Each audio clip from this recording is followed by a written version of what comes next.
Mary Elizabeth Grisanti Wilson.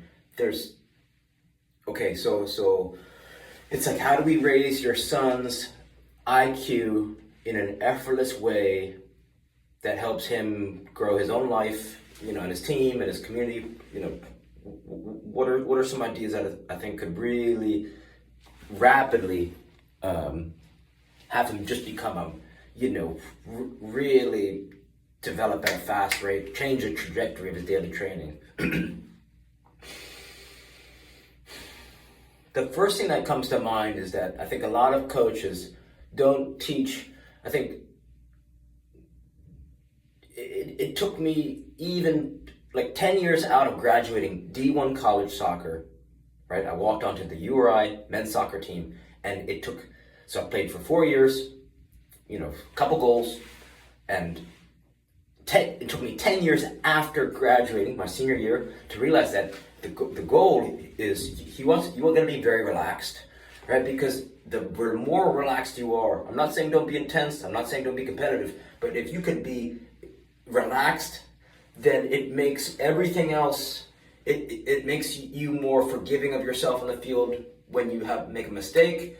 It makes yourself, like even off the field, relaxation when you're driving, when you're you're going to be taking exams, you're going to be on interviews. There's an art of staying calm in high pressure situations that transcends soccer play. So I think this is something that coaches aren't really teaching, how to stay relaxed in high pressure situations. And one of the most effective ways of teaching this is through breathing.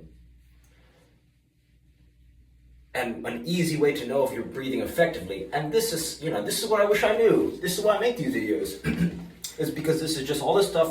Every single video is like is a video to myself. So if you take a deep breath, right? Just take a second and take a deep breath. If your shoulders go up into the air, if your deep breath looks like this, then you want to search this video. It's called How to Breathe by Dr. Vranich. Vranich, and she talks about belly breathing, and other people have criticized her about the quality, that maybe there's better ways to breathe. But I would say all this stuff that she suggested and I've tested, and it might not be the best, but it sure as hell beats breathing with your upper back and shoulders, right? So this is belly breathing.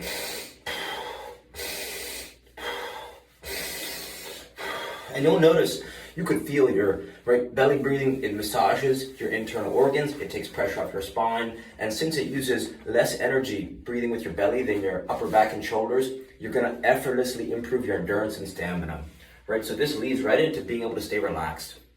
So I would say that's step one. Also, she says that breathing is the most important skill you can learn because of the rule of 3. 3 minutes without air, 3 hours without shelter, 3 weeks without food or water, give or take, you'd be dead. So that's step one. If you could only do that, put your hand on your belly. So the question is, can I watch that video? Can your son watch the video, How to Breathe by Dr. Vranich? You could also search Wim Hof breathing is powerful. Mantak Chia, M-A-N-T-A-K, Mantak Chia, C-H-I-A, is also he's got another breathing style. So any one of these, just learn any one of them, and I think it's going to it's going to change the trajectory of his training and help him level up.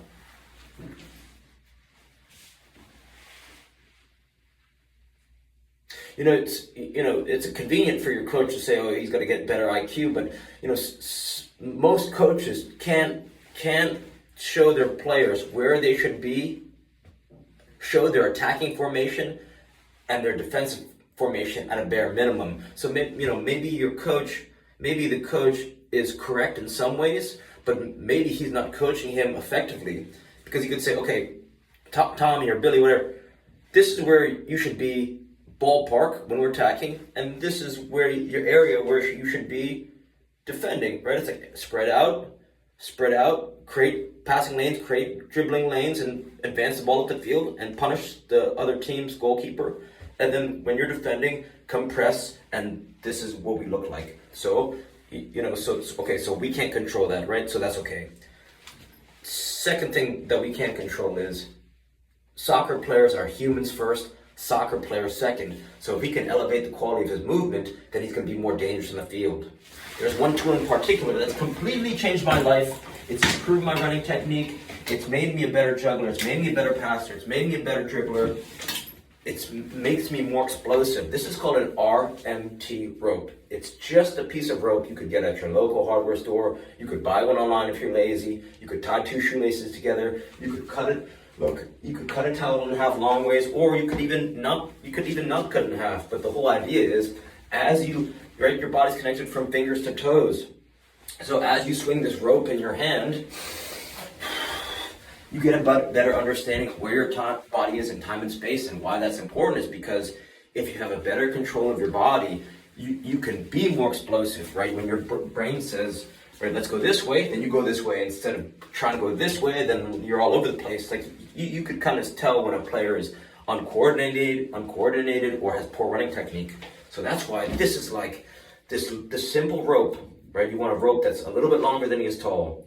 And you want that rope to be a little longer than his tall, because then you could start to make handles, or you play around with grips. Some people like no handles. Some people like handles. It changes the way your fingers, right? The way you hold it changes the way it relates to your body.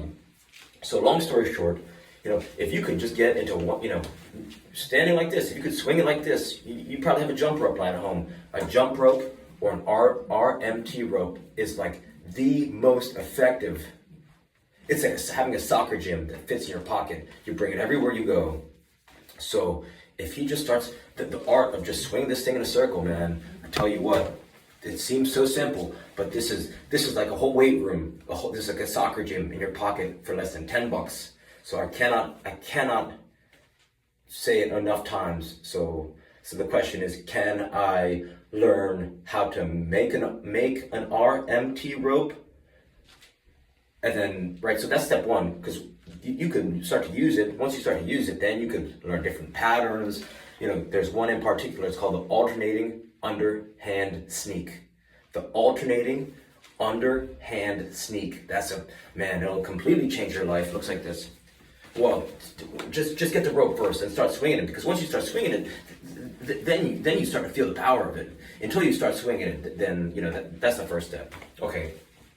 And then you want to search David Weck, W-E-C-K. And keep in mind, if you start to do some of these things I'm suggesting, then you're going to teach your son without words. Monkey see, monkey do technique, right? So this is something that you yourself can also invest some time and energy. This is what I wish my parents would have done. Because if you tell him do this, do that, he'll say, okay, but if he sees you do it, then he can attribute value to it. Then he might, right? It's going to encourage him to do it, and he's going to start to. If he sees you having fun swinging this rope around, he's going to be curious. He's going to say, "Hey, what's that all about?"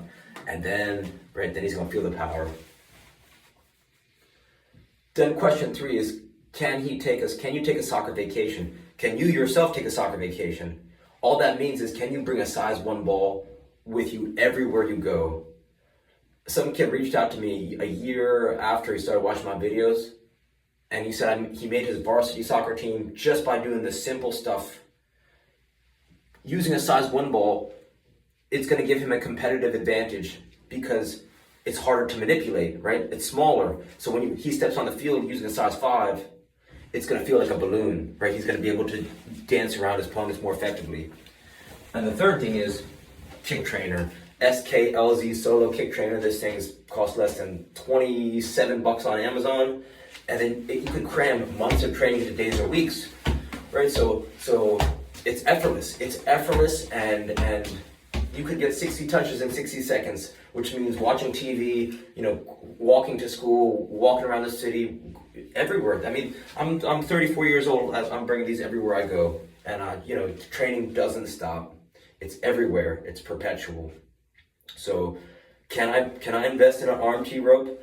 Can I invest in a size 1 ball? And can I invest in an SKLZ solo kick trainer? These 3 tools will elevate the quality of his touch, his awareness, and he will start to be not only confident, but more certain in his own abilities, because he's just going to be training at a higher level than all these other kids, and since he's more relaxed, he's going to start to improve his awareness, which will improve his IQ.